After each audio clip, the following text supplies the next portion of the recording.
ବେ ଜିତୁ हाँ भाई ଗୋଟେ କଥା ଦେଖିଲ ନା ନାଇଁ कौन ଶଳା ତମେ ତ ରୁଟି ଛିଣ୍ଡେଇକି ଖାଇବ ହଁ ତାହେଲେ ଗୋଲ ଗୋଲ କାଇଁ ବାଡେଇ ହଉଛ ହଁ ଜିନିଷଟା ଦେଖ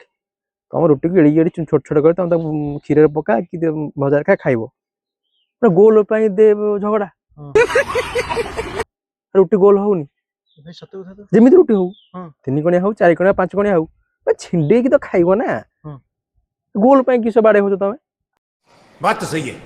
अरे भाई ଆଉ ଗୋଟେ କଥା ଜାଣିଛୁ ନା ନାଇଁ କଣ ବା ମୁଁ ତ ମରିବି ତୁ ବି ମରିବୁ ସମସ୍ତେ ମରିବା ଆରେ ଭାଇ ଜନ୍ମ କାଇଁ ଆମେ ହଉଛୁ ଜନ୍ମ କରୁଛନ୍ତି କାଇଁ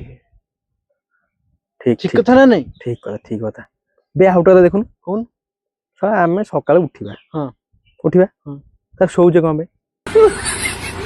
ହଁ ଯଦି ଭାଇ ଭଗବାନ ଶୋଳେ ଉଠେଇ ଦିଅନ୍ତେ ହଁ କେତେ ବଢିଆ ହୁଅନ୍ତା ଆଉ ରାତିରେ ବି କେତେ ସବୁ କାଣ୍ଡ କାରନାମା କରନ୍ତେ ହଁ କଣ ଦରକାର ସେ ଶୋଇବା ତିଆରି କରିବା ହଁ ଏସବୁ ଗୁଡା ବେକାର କଥା ନୁହଁ ହଁ ତ ମତେ ଏସବୁ ନା ଭଲ ଲାଗେ